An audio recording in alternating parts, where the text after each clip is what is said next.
Hey, everyone. This is Connie Vawter and Madgelyn Hawk coming to you from Spiritual Mysteries of Life. And I was wondering today if you could share and like, and then we can be seen and heard all over. So I would like to take a moment and have Madgelyn talk a little bit about herself. She is here with me in Largo, Florida. We've just come together with some exciting things. So take it away. Hi, my name is Madgelyn Hawk, as she has said, and I have been born into spiritualism. A little bit about myself. I was raised by two parents that were very spiritual and very much into connecting with the guides and the mediums and working as a medium. And when other people, other children were playing Monopoly, we were sitting around the table as children communicating with our spirit guides and working with automatic writing. So I call myself, I am a spiritualist medium. I'm certified through the camp in Indiana, Chesterfield. There's also a spiritualist camp in Lilydale, New York. And I have worked with this from the moment I was born, and there's 6 of us children, and we were all trained to develop our mediumship abilities, and as well as my children and our grandchildren.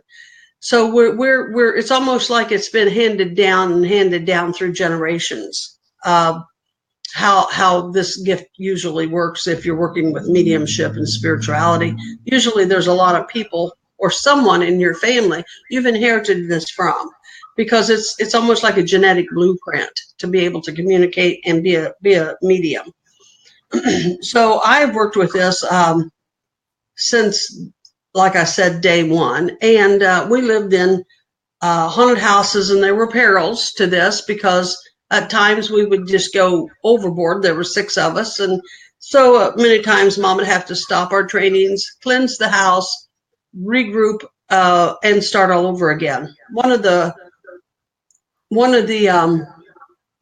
biggest things that was an impact to my life is in the 2nd grade, I had a teacher that wrote on my grade card, Madgelyn is a very imaginative little girl, and if she uses it, she'll go far. Well, Mom read that grade card because I used to tell her, my teacher, about I saw colors around her, and I would tell her things that were going on in her life, and she called it imagination. Well, Mom looked at this grade card, and I remember her sitting down with a plot. She says, "Oh my goodness, I forgot to tell you kids, you're not normal." And I was 7, and that's when then I started realizing that this was not part of everybody else's life, and I learned how to curb this and learn how to train it and learn how to use it when I chose to use it, because there's so many people today that are working with this that just go up and say, "Oh, I'm a medium, I'm a psychic, let me tell you what I see," and they're invasive with this. So what I've done is learned and taught myself as a child, and my mother taught us, and how to turn this on. My 6-year-old grandson came to me right before I left Ohio to come to Florida, and he says, "Nammy, I have to talk to you." So I set the little guy on my lap, and he said, "My third eye is just now starting to open, and I'm seeing colors." I knew how to work with him because I realized what had happened when I was 6 and 7 years old, and that starts developing. So he said, "Well, if I just keep it open all the time, can I see colors?" And I said, "Charlie," I said, "what you need to do is you need to learn how to open this and close it, because if you keep it open all the time, then it's not a healthy thing. So you have to learn how to turn this on and turn it off and work as a spiritualist." Okay.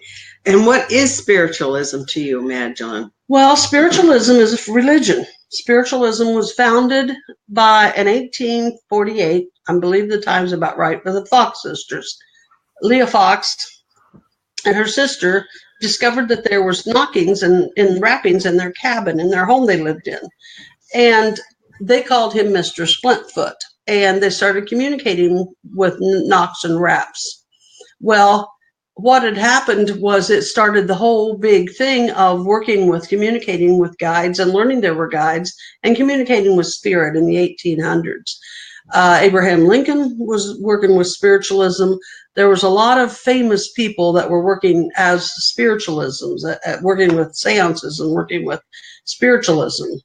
And it's a religion, and it's a way to communicate with those that are in the spirit, those that are passed on, as well as your guides. I always recommend, and what we're taught with spiritualism, that you keep your guides in tow with you. We're all born with 5 guides, and those guides are our doorkeepers. If we're not using our guides when we sit down to meditate and we sit down to communicate with spirit, then we could be opening a lot of doors. So we always want to make sure our guides are working with us.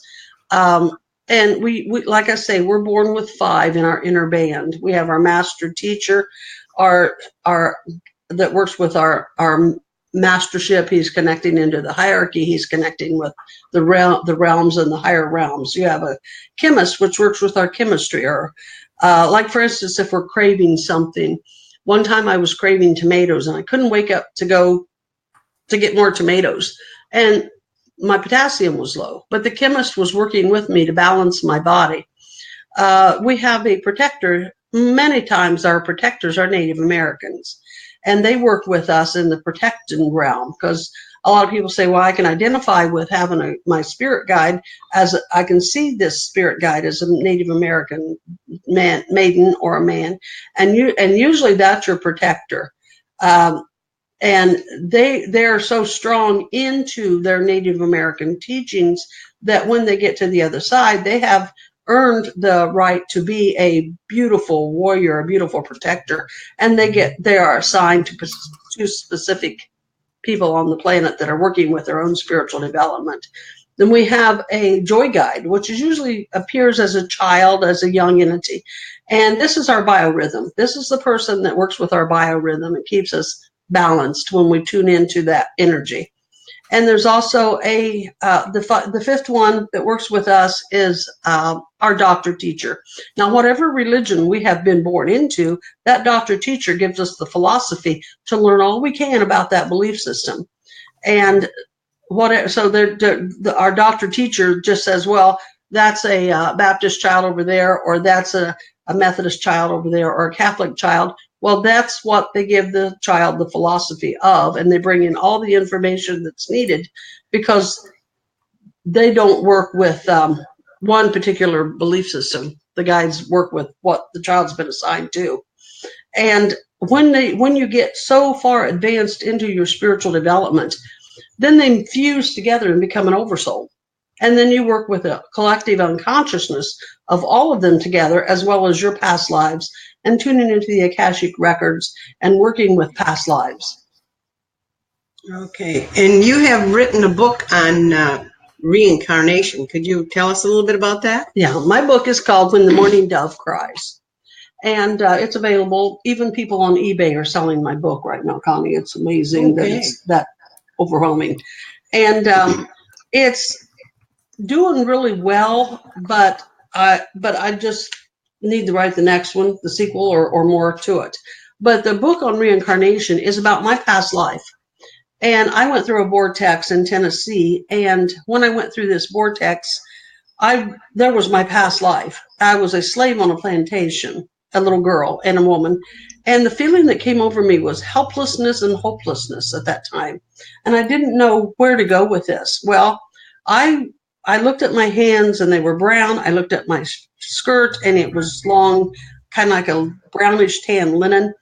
And when I came home from this, I just sat down and cried by a tree because I was so overwhelmed with this.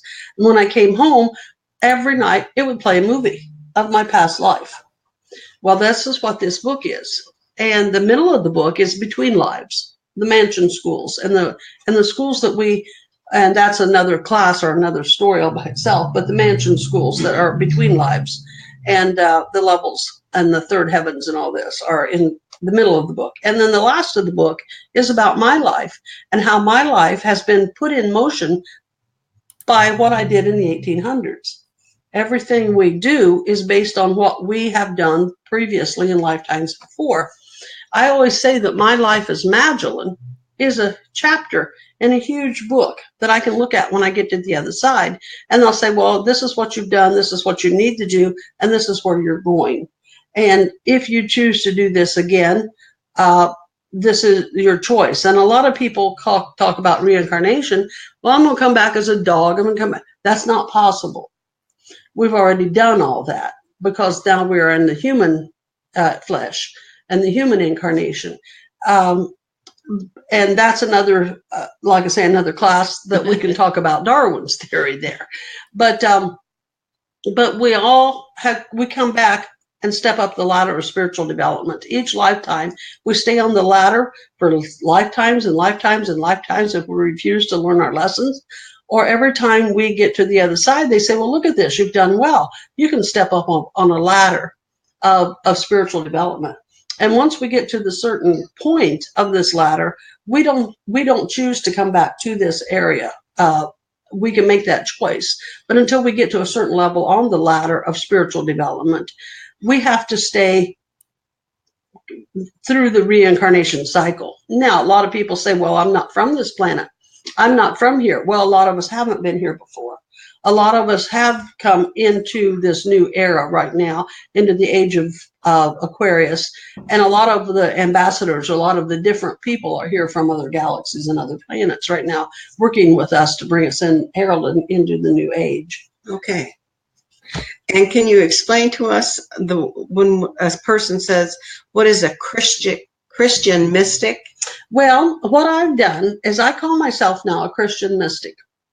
My foundation is spiritualism as a medium and the mystic arts, and working as a foundation of, my mother always said back when I was a child, when we were just strictly spiritualism, she said, well, we have to balance you. She said, so she sent me to a Quaker Friends church. So I walked every day. We walked in half an hour. We walked a mile down to the church, which was down the road, and we attended every Sunday. Bible school was my favorite. So I was very well trained in Christianity as well as spiritualism. So I blended it. As I grew and matured in my spiritual endeavors, I put Christian and mystic into, because I don't want to give up on what Jesus was here for, how the planet was set in order, how everything is in divine order with this. And so many people are saying, well, I'm a psychic. I don't want anything to do with Christianity. Well, they've got a hole here then. They've got a hole. And with me, with working with Christian mysticism, I'm the bridge, and I can work with the bridge of saying, well, I'm a Christian, but I have all these visions. And it says I'm not supposed to do that. But I work with esoteric Bible, and I work with the hidden meaning of the Bible. And it tells in there different aspects of what you're thinking. I always say step out of the box. Step out of the box. Don't give up what your belief system is. Always add to it. All right. Now, as you and I became connected, and we have created, or you have the Universal Center here in Largo, Florida, and we have message circles on Friday evening at this time. That may change after the first of the year, but right now we're running every Friday night and having wonderful results of that and meeting new folks, and people are so excited. And that's part of the thing, I guess, that I was so, when we started, everybody was just like, hey, yeah, we've got something new here. And so can you enlighten us as to what your goals and what we were projecting out? There are people searching and seeking all the time. And I say, as a Christian mystic, we've got so many people that are saying, well, how do I bridge this? There's so much between Christianity and mysticism and psychic mediumship, psychic development and mediumship. I don't use the word psychic, but I definitely understand the word psychic. I am a psychic, but I don't so many today are using it so wrongly. So many today are just proclaiming to be psychic. And I always say, if you want to go to a surgeon and have your appendix taken out, wouldn't you want to see credentials on the wall of that surgeon? And that's what the school's about. The school is offering, the college is offering classes, and it will soon be online, that we're going to do some of the classes online. And what it is it certifies these people, a lot of people that are saying, well, where do I go with this? The first levels of the courses are equivalent to an associate certificate. I don't call them degrees. And the second level, you work with your bachelor's on up to your full ordination, if you choose ordination. If not, you can just have your doctorate in development and teaching others and sharing. We have workshops every week. On the weekends, we're going to start psychic development classes. You're teaching the meditation class. Yeah. I'm teaching the development class. We've got different people coming in. I just spoke to a gentleman yesterday, and up on the Georgia line, which is about 3.5 hours, he has close to 100 acres.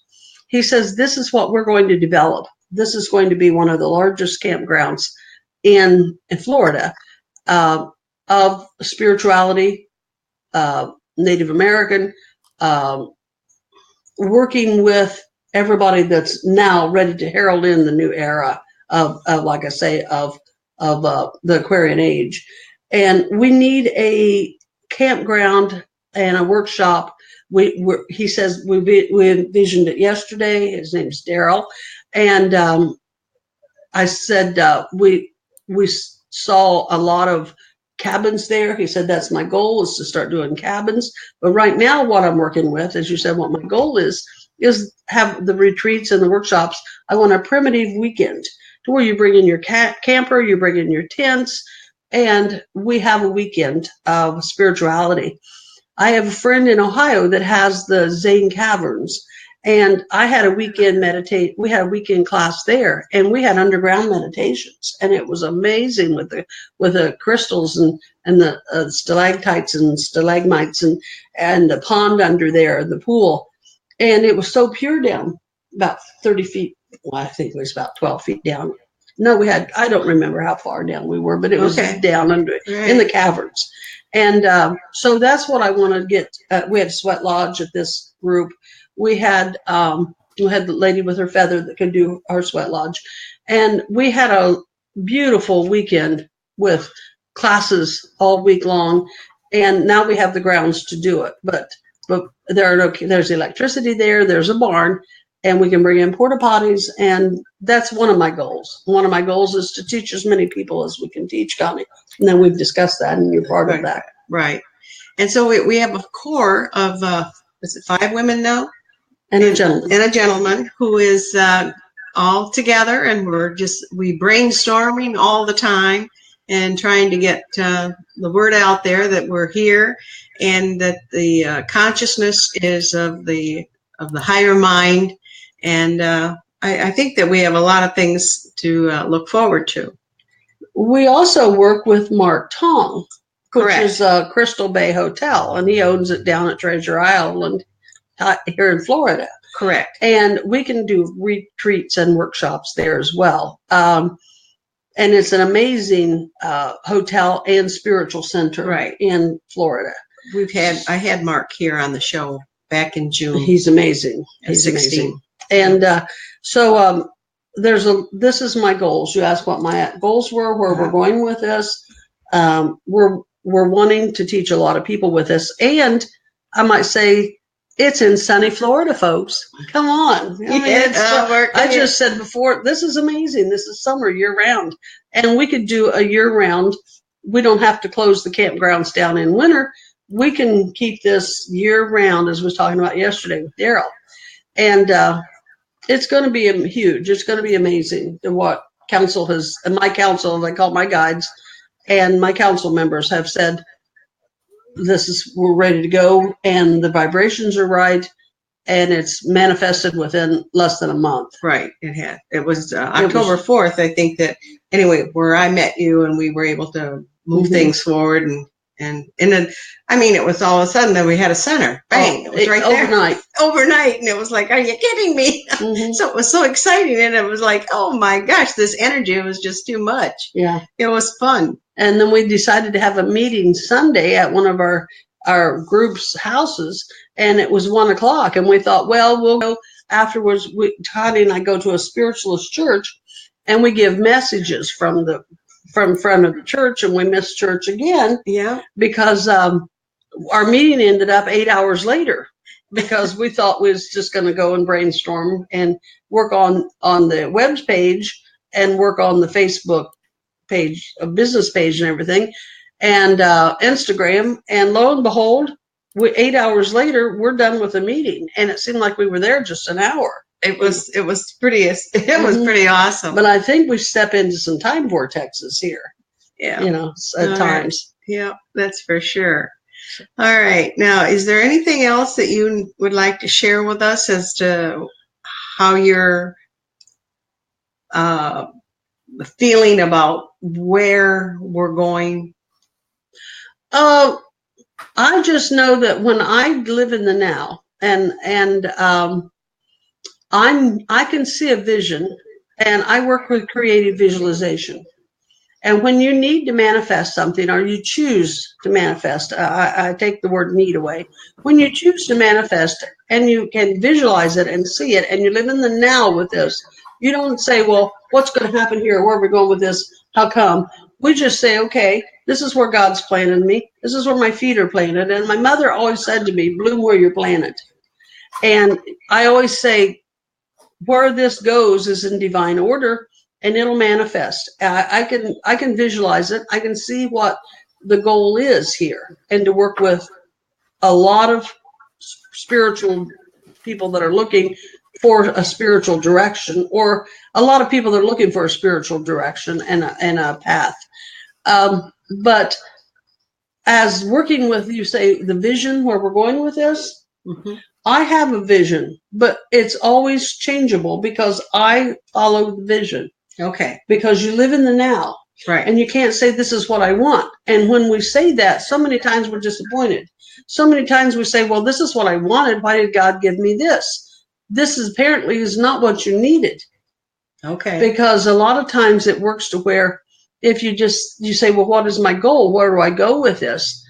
I am being led to this right now. I'm being led. I don't say Madgelyn wants this or Madgelyn wants this. I can visualize it. I can move it ahead by my own creative thought processes of creative visualization. But I'm open to say, okay, is this where it's going? And I flow with that. All right. Now, it's hard to set just a set goal. All righty. Well, let me just tell you that when I came here to Florida, it was my child, Christine, who brought me here. And I was like, are you kidding me? You're going to move me to Florida? And she said, yes, mother, I am moving you to Florida. And I didn't know anyone. And I was fearful inside. And then I thought, and I let go of that. Driving down here, I just let go of it and said, this is an adventure. This is exciting. And she said, and I said, we're going to be like gypsies. And she just laughed and she says, okay, Mom. She says, we're good. And it's been the best. And I've been here since 74. And let me tell you, it's been the best of the best. And I can't thank her enough. She is my angel. She is the angel that watches over me and takes care of me, because she had the foresight to be able to see where I couldn't see at that time, and say, this is, Mom, this is for you. This is going to be so good for you. Mm-hmm. And she was so right. Yeah. And so here we are in Florida, and God love her, because I'm telling you, she just had the foresight to be able to say to a mother who couldn't see at that point in time. And then the door opened for me with Denise and Star Nations. And that I thought to myself, hey, I'm down here. I was up in her backyard and it didn't happen. But I had to come to Florida for it to happen. For it to manifest. And for it to come about. And I never dreamed that I would be doing what I'm doing today and absolutely loving every moment of it. And having spirit work with me the way they do. And the higher counsel being with me at all times and guiding me and directing me and saying, Connie, you're on the right path. And, you know, don't look back. Yeah, well, don't make us say this is another fine mess you've gotten me into. No, I won't do that. No. But I just think this, I just know I have to take the word think out of my vocabulary. I know that there's a huge plan for this here in Florida, and I'm an instrument, and I'm working with what I need to do on my part to bring this into manifestation. And I haven't had much of an effort with it. And that's how our life should run, folks. If you are pushing the river, as Edgar Casey taught in one of his books, you are trying to manifest something that is not in the flow of divine order. You have to just kind of flow and everything manifests. And a lot of times I met the gentleman yesterday. I haven't seen Daryl for 4 years. And Daryl says, isn't it funny? He says, it's just like we just talked yesterday. It was just like we sat yesterday and talked. He said, there's 4 years between us. And I said, that's what you live in the now. Because if you're trying to make something happen and you're trying to, you're not in sync with the now. And when you work with, this is what's happening right now, and it doesn't matter what happens tomorrow. You've got a plan for tomorrow, but don't get upset if that plan doesn't happen. Right. Because you work with where you're at today. Okay. And happiness and tuning in with that divine source. I always say we are a source, we are a spark of that divine force that is called God, or call it the higher source or the creator. But we are a spark of that divine force. And when we realize that, everything we choose, everything we need is manifested for us. We don't have to go, like it says, work by the sweat of our brow, as it says in Genesis. Working by the sweat of the brow means the carnal consciousness, the lower realms of thinking, how am I going to eat? How am I going to get this money? How am I going to do this? How am I going to do? Well, you need folks that are in that state of mind need to say, okay, what's wrong with this? Why am I not flowing with prosperity? Why am I not moving into what I desire? It's because you have not connected to the universal force within you called, like I say, you are the spark. A lot of people say, oh, well, these new agers and these newbie, they think they're God. We don't think we're God, but we know we're the universal spark of that force called God. That's right. And that's why I call the center the universal center. All right. Because it's the spark of the universal force called God. Well, Madgelyn, this has been delightful, and thank you so very much for coming to my home. It's been a pleasure, and it's been a pleasure meeting you, my dear. Well, thank you. And we're at the top of the hour, and we want to thank Star Nations for allowing us to come in here this morning, and with Denise hosting us and giving us all her good warm fuzzies and saying we're going to be wonderful, and we are. And so here we are today. And just wanted to say goodbye. And December I'll be here, and I don't know what we'll be talking about, but I'll be here. And I have so much.